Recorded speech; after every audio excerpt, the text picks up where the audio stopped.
what would this be? A fourth one if that happened? Which we don't even care because it's not going to happen. Did you say 5? Yeah. Oh, my gosh. Yeah, that's not going to happen. Obviously, Ryan Day, he has the monkey off his back at this point in time, winning the national championship. And I think they believe they'll go in and play their game. Last year playing them, we didn't play our game. Mm-hmm. We tried to play Michigan's football game, and this year that will not be the case. We'll go out and run this one.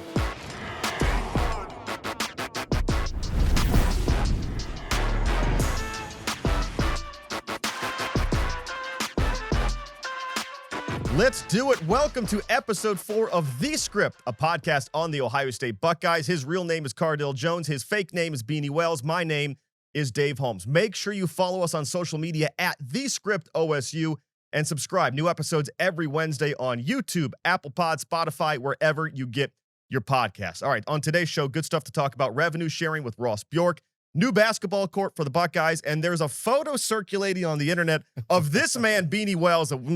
We're going to get to that in a little bit. Hopefully it's fake. Hopefully it's Photoshop. But anyway, we'll talk about that in a minute. But something we haven't done, guys, is looked at the entire Ohio State schedule. And I want to play a little game here of over-under because our friends at Prime Sportsbook have put the over-under at 10.5 regular season wins for the Buckeyes. And if you love to bet, make sure you join our folks on Prime Sportsbook Ohio. They have a code, SCRIPT. If you use our code, SCRIPT, you get a 100% product deposit match up to $500.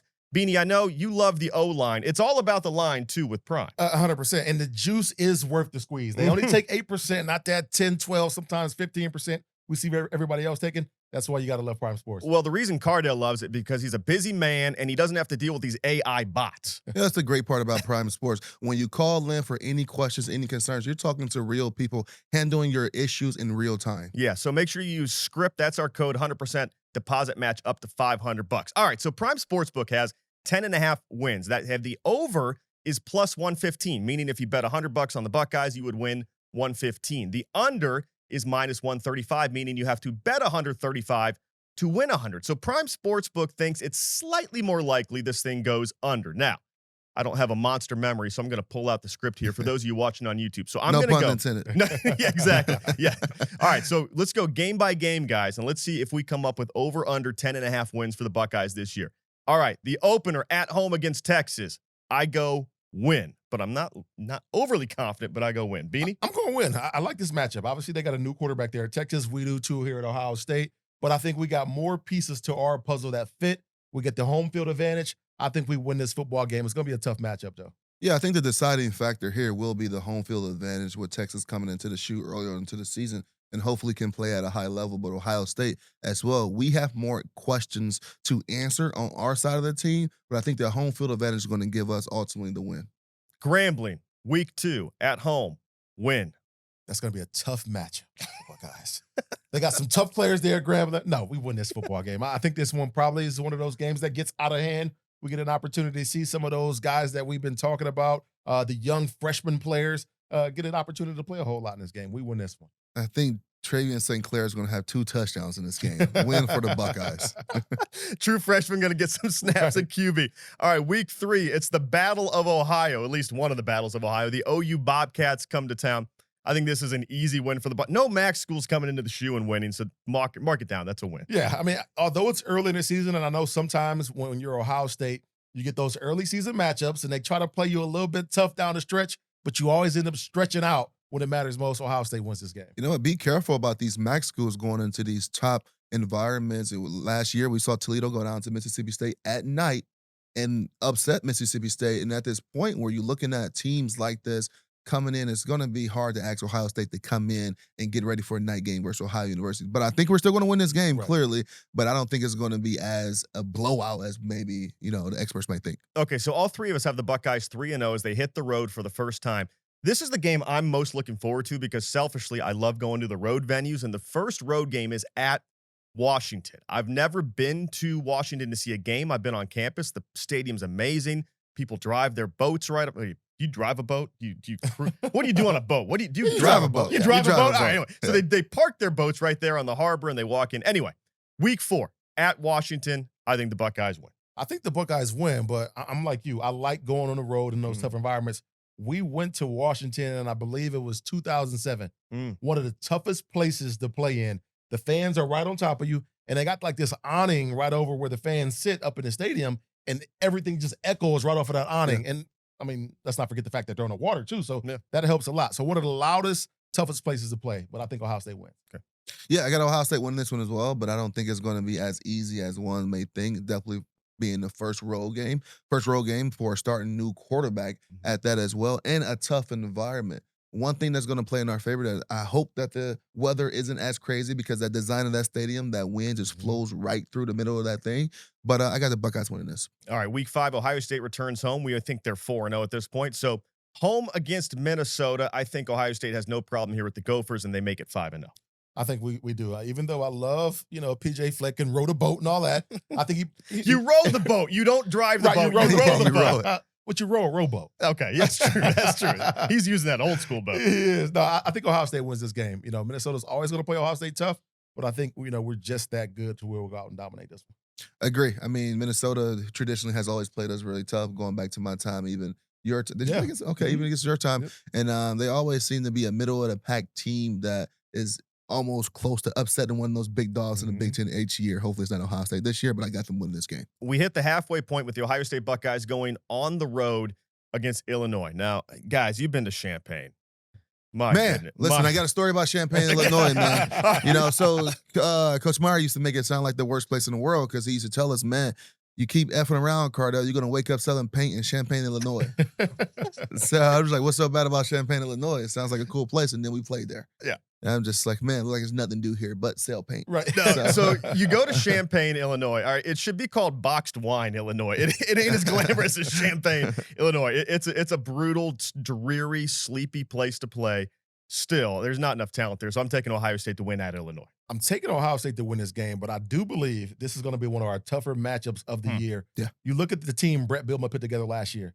They almost were, one of those teams that you could legit say that they would make a push to be in the Big Ten Conference Championship. They had some tough matchups, lost some tough games. They're going to be very good.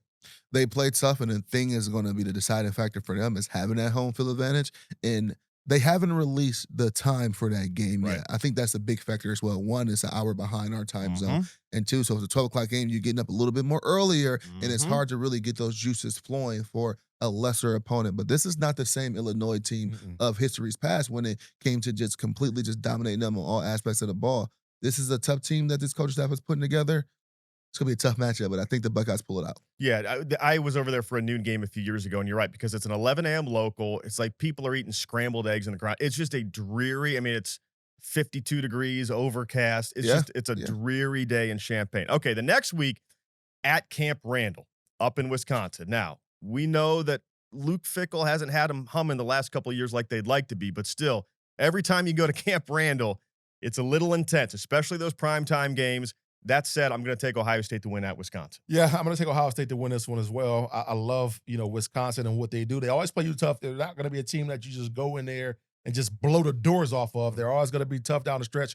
Well-coached football team, but Ohio State has too much horsepower up underneath that engine. You know what I think? Does that sound right? Underneath the engine? Horsepower underneath the hood. Right. Underneath the hood. There you go. Yeah. Underneath the hood. But you know what? I think this is going to be a tricky one here.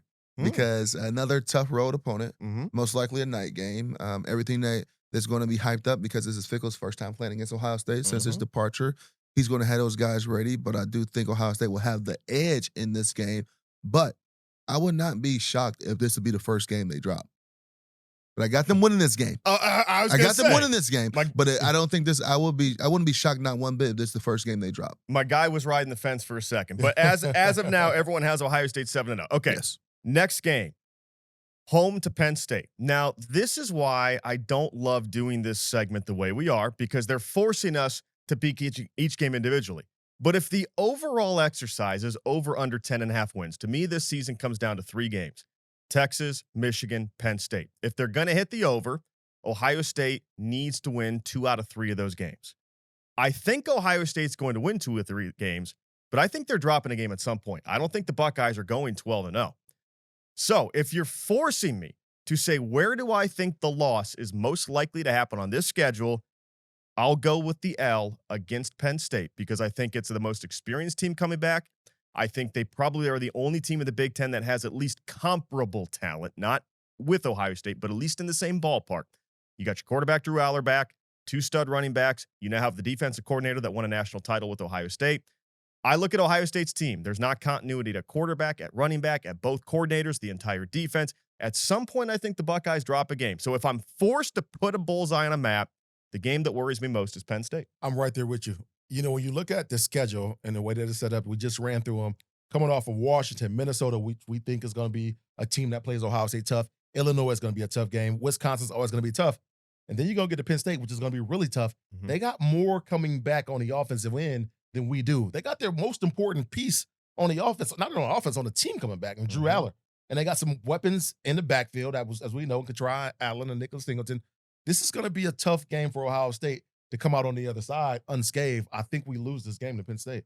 You know, this is so wrong saying this is the tough one as well for me personally, because you look at 2 teams on this schedule that has a lot coming back, Texas and Penn State. Mm-hmm. I think actually, realistically, the drop is going to come to Texas versus later in the season because of the things that you just named, Dave. When the continuity, about, exactly, right? Yeah. The 2 new coordinators, trying to break a new quarterback, running back, and things like that. Well, you need to figure it out during week 1 where the team has a lot coming back like Texas.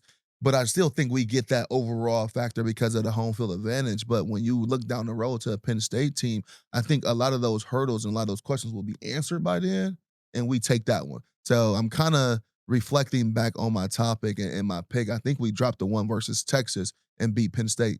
All right, so everyone has the Buckeyes, 7-1 as they go to, 8-1. Yes, everyone has the Buckeyes 8-1 as they go to Purdue. Yep, hold on. No, 7-1. Everyone has the Buckeyes 7-1 as we go to Purdue. All right, so on the road at Ross-Ade Stadium. I checked. Rondale Moore does not have any eligibility left. So because of that, I will take the Buckeyes to beat the Boilermakers. Yeah, Purdue is just one of those teams that you never know what you're going to get. Every, 6-7 years, they'll have that one team that pops up and surprise you. Yeah. But I don't think it's going to be this year. This ain't it. going to run them. Yep. This ain't it. I mean, they went through 4 quarterbacks last year, still trying to find a quarterback this year. This ain't it. And then we got their best player off their team in our locker room now. So I got the Buckeyes winning this one. All right, week 10, home against UCLA. Why couldn't this be a road game against UCLA? I'd love to go to Southern California this time of year. I'm going to take the Buckeyes to roll the Bruins, no questions. I love Deshaun Foster. He's one of my favorite backs at one point in time. I think he's doing a good job coaching that program. Ohio State wins this one, though. Ohio State wins it, and Nico's going to have flashbacks when he was with Tennessee coming into the shoe. And he's going to have a very similar experience. So you got to play the Buckeyes. Another great defense like you faced last year. On the new team with not as much talent that you had at Tennessee. So I got the Buckeyes. Week 11, Rutgers comes to the shoe. Whenever Rutgers comes to the shoe, they go home angry. So I take the Buckeyes to beat the Scarlet Knights. Yes, Greg Schiano, love his defenses, love the way he coaches his football teams and has them prepared. But we're talking about hitting our stride at this point in time. Ohio State will run away with this one. Yeah, this is another one that is going to be pretty brutal. I think Schiano's doing a good job, though, of keeping some of that talent in that New Jersey area for Rutgers, but they're not there yet. All right, final game on the road against the Michigan Wolverines. The losing streak is there. You guys want some clicks on social? All I have to do is predict a Buckeye loss at Michigan. People are going to click and download this podcast. That said, not going to do it. All right, the streak ends this year. Ryan Day now, I think he's got a new swagger with the national title. I don't see them going up there and losing to Michigan, so I'm going to take Ohio State over the Maize and Blue. You know, I can't see us. What would this be? A 4th one if that happened? Which we don't even care because it's not going to happen. Did you say 5? Yeah. Oh, my gosh. Yeah, that's not going to happen. Obviously, you know, Ryan Day, he has the monkey off his back at this point in time, winning the national championship. And I think they believe they'll go in and play their game. Last year playing them, we didn't play our game. We tried to play Michigan's football game. And this year, that will not be the case. We'll go out and run this one. Yeah, I think so as well. And you look at the dominance of Michigan and been able to have over Ohio State the last couple of years because of the veteran leadership in some key positions. That's no longer there. And I think, like you just said, Dave, Ryan Day has that kind of monkey off his back of thinking that, hey, everything runs through Michigan as far as, you know, the success of how the season will turn out. And he proved that, hey, you know, it is still in a very important game, but we still have everything that we want in front of us if we don't get this. So I think he goes out there and coach and play. His players are going to play with a different type of vibe and swag to them in this game. So to recap, all 3 of us have the Buckeyes going 11-1. Beanie and I have the loss coming against Penn State, most likely, and you, Cardale, would have it Texas if you have to pick their one loss. All right, so all 3 of us are taking the over. Reminder, if you play with our friends on Prime Sportsbook, if you have a gambling problem, make sure you play responsibly. Call 1-800-GAMBLER. Must be 21 and over to bet. And also, make sure you give them a call, 1-800-GAMBLER, if you have any sorts of issues. And by the way, odds are always subject to change. All right, coming up next here on The Script, the podcast on the Ohio State Buckeyes, we're going to talk about Ross Bjork, the athletic director. He gave us a little glimpse in how that $20.5 million will be spread around the program. Stay with us. Welcome back to The Script, a podcast on the Ohio State Buckeyes. Cardale Jones, Beanie Wells, and I'm Dave Holmes. Make sure you follow us on Apple Podcasts, Spotify, and YouTube. Subscribe. New episodes every Wednesday. All right, guys, we got a little glimpse of the way this whole $20.5 million is going to be separated. This week, athletic director Ross Bjork gave us a little bit of information, basically implying that most of that money is going to go towards football, men's and women's basketball, and women's volleyball. And then there's going to be 91 new scholarships that make up about $2.5 million. So I guess the first thing is, Cardale, for weeks on this show, we've been speculating about Title IX and what might happen. It seems to me that when he mentions 2 men's sports and 2 women's sports, that there's going to be some level of balance. We don't know to what degree, but it seems like that's the focus. Yeah, for sure. That's what it seems like. And I think when you look at women's basketball and women's volleyball, those are 2 of the major sports here at Ohio State that offers the most women opportunities when it comes to scholarships and engagement. So having them heavily involved in this revenue share is only right and is only fair outside of Title IX issues. The one great thing about a place like Ohio State and his amazing athletic director and amazing athletic department is that even without Title IX being a official rule and regulation, I guarantee you they will always be thinking about our women's sports and how we continue to elevate them on an extremely high level. And not just them. I mean, look at our hockey team. Look at our synchronized swimming team. Look at our rowing team. Look at our pistol team. These women are unbelievable at Ohio State when it comes to competing at a high level, and the national championships and the Big Ten championships speak for themselves. Yeah, Beanie, it's a tough thing to do if you're Ross Bjork, because obviously football makes the money and that's where the focus should lie.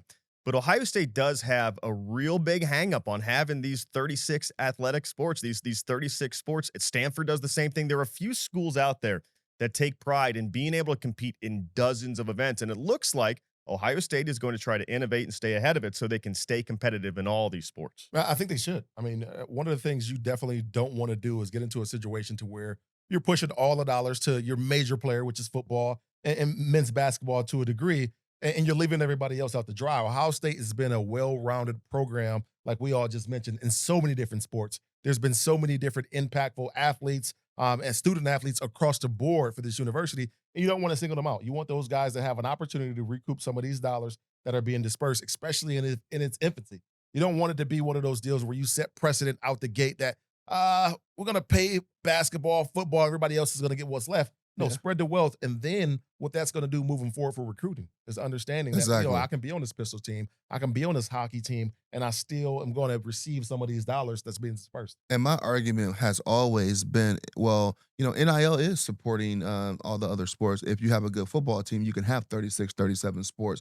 But the shift has changed where now let's not just make sure our other sports have great equipment and kind of benefiting from the success of the football program or the basketball program. Now we're letting them participate in NIL at the highest level at the highest level of NCAA when it comes to revenue sharing. So kudos to the Ohio State athletic director and the athletic department for making this stance and making this emphasis on making sure our women are engaged in this rev share. So Beanie, does there need to be transparency down to the dollar? Now, I understand a lot of this is going to be public information because it's a public university, so we probably will get it at some point when we're able to open up the books. But do you think the baseball team needs to know exactly how much the basketball team's making and they need to know how much the volleyball team's making, or does that create jealousy and stuff behind the scenes that you don't want? Well, I think it does create jealousy, but at this point, it's a business. So I do think people need to know, because if you don't, then how do you know where else can I, get some dollars from? Where can I push some money to? So I think it's one of those deals where transparency should be across the board. Now, are you going to ask me, are you asking me if it needs to be down to the dollars and cents of, a cup of pop or a soda at a basketball game? No, we don't need to know all of that, but we definitely need to know where the dollars are and where can we push them to if need be. If we got a high caliber athlete that can help this program and we want to get him in, we definitely need to know that. Well, it's a balancing act. It's going to be a balancing act. Every team is going to have different needs when it comes to the need for football is going to be a lot greater than the need for baseball or basketball because the number of players. And then so on the flip side, if you telling, and this is not just for Ohio State, if you're telling, hey, Joe Blow, head coach at the baseball program at Akron. If you want more money up front NIL and you're taking away from our generating revenue sport, then okay, that's going to go directly to your athlete, but don't call us when you're talking about upgrading facilities or paying coaches or whatever that case may be, because you're taking more money where it needs to be done for the generate revenue sports, where they're going to bring in a bigger pot of money to develop these facilities and do all this other stuff versus giving players direct money. So it's a balancing act. Okay, time now for our weekly segment, Am I a Nut? All right, guys, here's my only concern about this. You give $20.5 million, but whenever you set a rule in college sports, people will want to break that rule. That's the old system. Right. NIL kind of brought it all into the light, but now we have another rule, $20.5 million. So am I a nut, or is there a concern that we could go back to some shady under-the-table stuff now that universities are going to try to get around this $20.5 million? No, you're not a nut. That's absolutely going to happen. I mean, that's just not what, college sports. That's the way of the world. I mean, if I can save some money on my taxes, not me personally, but I know people out there that will do some shady things. Oh, yeah. The tax stuff squared away. But no, nonetheless, I mean, yes, I just screw me all up. Beanie about to get audited. Beanie's about to get audited. That's not me. But nonetheless, anytime there's stuff going on above board and you can figure out a way to, maybe push some dollars to get an extra player, to get somebody that you really want, and they're incentivized by dollars, you're going to make it happen. So I don't know whether it comes from an NIL standpoint. I don't know whether it comes from a little kickback on a contract where you're making something incentivized a little bit in fine print to where they're not seeing above board, but it's going to happen without question. Think so, Cardale? I mean, I think so, but I don't think it happens at the university level, because these universities, Too much at stake for them. Exactly. But I think you're still going to have issues in circumstances where those affiliates of the universities at a high level is going to do anything they can to push the envelope as far as they can to continue to have their alma mater or the team that they're boosting for to compete at a high level. So on the university side, no, but it's still going to be outside entities and outside influences that's going to have a huge impact on the success of programs. Well, I know this. Defensive backs could not bring down Beanie Wells, but the IRS will. After that comment. Coming up next year on The Script, the podcast on the Ohio State Buckeyes, the basketball team got a brand new court. 2 courts in 1. We'll get these guys' take on it coming up next. Welcome back to The Script, a podcast on the Ohio State Buckeyes. Make sure you follow us at The Script OSU on all social media. New episodes every Wednesday. Make sure you subscribe to us on YouTube and Apple Pod, or follow us on Spotify. All right, guys, big news this week out of the Schottenstein Center, Value City Arena, however you like to refer to the building.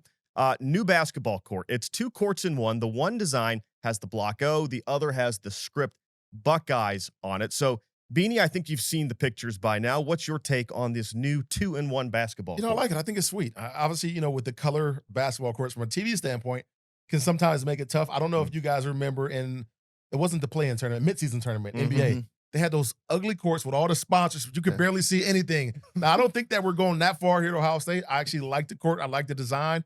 But it's going to be interesting to see how it looks on TV in a live situation, game atmosphere where these guys have on jerseys that may blend with the floor a little bit. So how is it going to look from a viewership standpoint? Well, you got to think about this as well. I think I love the new court and love the new design. They put in actually more seating actually by the head coach, Jake Diebler, and things like that. But when you're talking about doing a little bit too much, have you guys ever seen Oregon basketball court? No, you talk about doing too much. They already can't even tell if they're making a 3. Exactly. So they already do crazy things with the uniform. So you're talking about blending into the court and all these other things like that. Kudos to the referees out there to know if the guy foot is on the line. I'm pretty sure they go to review a lot for things like that. But I like Ohio State new atmosphere because they're trying to make it more of a home court advantage. And so we'll see how it turns out. Well, all right, let's just get to it because you kind of teed it up. So this is our weekly segment, The Anonymous Text, where we read a text from someone. We don't out them, but we give their opinion here on the air. Okay, so this is a text I got this week. This is from a fellow member of the media. So they're probably lying, right? That's all the media does, right? So everyone thinks we're a bunch of liars. All right.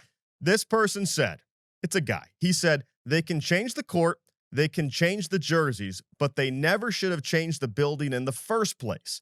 This program will always be chasing the atmosphere of St. John Arena. Okay. Shots fired. Shots fired at the Schottenstein Center. All right. I've always said when it comes to basketball, the Schottenstein Center is a great place to watch a Shania Twain concert. It was built with this idea in mind that you can get all these acts, and we get the biggest acts now in music, in comedy. Shane Gillis, we get everyone here. So, guys, your take on the old St. John Arena, which was one of these vintage old basketball courts, crowd right on top of you, and playing in this huge place that's, every bit the size of the Rocket Mortgage Fieldhouse that the Caps playing. I love old St. John's Arena. Mhm. I mean, there's nothing like having the crowd right on top of you, the crowd noise, and you just walking in and you getting this feel in your body like, man, I'm actually here. I've arrived, and this is a moment. And I can't say that I've gotten that feeling at the Schott. A lot of times there's a lot of empty seats because the stadium is so freaking huge for a basketball arena that it doesn't give you that same feel. But I understand where Ohio State wanted to go. Look, the suites at the Schott are freaking insane. They're really nice. Well, so I've heard. They're not the same as St. John's. It's not even close. So I understand when, you try to catch up with modern day times and everything, but man, that feel at the Schott is amazing. Or at St. John's is amazing. Well, I never had a chance to experience going to a live game there, but I mean, that atmosphere during school session and just walking in as a football player before you walk over to the shoe is pretty cool. But I've been to games at the Schott where when Duke came to town, when we had D'Angelo Russell when I was in school and Wisconsin came to town, and Caitlin Clark a few years ago when that whole thing where you couldn't, it was no standing room there. I think outside of having top competitors come there when we fill it up, I think we just need to get back to this day and age where we're super competitive on the basketball team. And, we can fill it up just off the strength of us Buckeye Nation versus coming to see another great player that may be walking into our arena. So I don't have a problem with it because usually the games I try to get to is usually bigger games and it's always rocking. Sounds like a front runner. No, your point is well made, though, because it's dreary when Northwestern comes to town. Yeah. But when Duke came to town, when Tom Izzo brought #1 Michigan State to town, Exactly. it was rocking. Yeah. It was. Yeah. So if we can continue to have those atmospheres because of our team versus who's coming to see us, I think it'll be better. Okay. All right. So do you guys have a lean over which one you like better? I like the script Buckeye as opposed to the Block O court. Those are the two options. I wish they'd wear the script Buckeye uniforms. Yeah. Those are the classics. So do you like the Block O or the script? I like the script. Yeah. Yeah. Script is pretty sweet. I like the script. It's a little different. Yeah, like shocking. 3 guys on the script.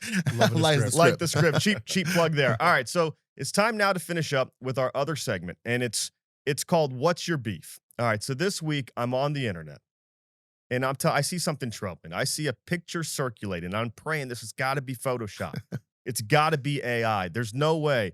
It's our guy Beanie Wells, arm in arm with Notre Dame head football coach Marcus Freeman. Now, Beanie, you're going to sit here and you're going to tell me a story about how you guys played together on the same team, the brotherhood, yada. But that's the guy that we just played for the national title. Beanie, what are you doing taking a picture? You know what? That didn't even register in my mind that we just played there for the national title because it was just about the brotherhood. It was cool to actually go there, obviously take my kids and go and experience everything that Notre Dame had to offer. But beyond all of that, this is my boy. Yeah. This is my guy that I was in the trenches with. So seeing him in that space as a head football coach, I don't care where it was. It could have been at the University of Akron. Seeing my boy as a head football coach and watching him out there coach up his guys and coach up campers, that was nothing short of amazing. That was probably the highlight of my summer so far, is getting a chance to go there and see my former Buckeye. I won't say where he's coaching at, but we all know. But nonetheless, that was amazing. You can't find a single person to say something bad about Marcus Freeman. And the video was the best when the players reacted, when they found out he was getting promoted to head coach. You could tell they loved that, guys. Do you have a Marcus Freeman story, something when you were playing with him or something that stands out to you from your playing days? You know what? Something that stands out to me from my playing days. Marcus, when I first got here, I want to say he was a sophomore, redshirt sophomore. Marcus was about 270 pounds. And mind you, he was a linebacker. Yeah. And then all of a sudden, the following summer, Marcus is about 225 pounds. He went on this crazy workout diet. Him and James Laurinaitis worked out crazy together all the time. Marcus lost all this weight. And he just came in ready to play, was a different player. And, one of the things I think people forget, Marcus was a punter in high school, too. So it wasn't just a standout athlete and a linebacker, but was a punter. But when he came back, and I'm like, Free, what are you doing? Are you going to special teams right now? I mean, are you going to be a specialist, a dedicated specialist? He lost all his weight. But, no, Marcus was a great guy, one of those hard-nosed football players. He was almost like Luke Fickell's son. And that's the whole linebacker room. Fick was like, these are his kids. These are his babies. So Fick with James and Marcus, those were his babies, and those guys just did everything right.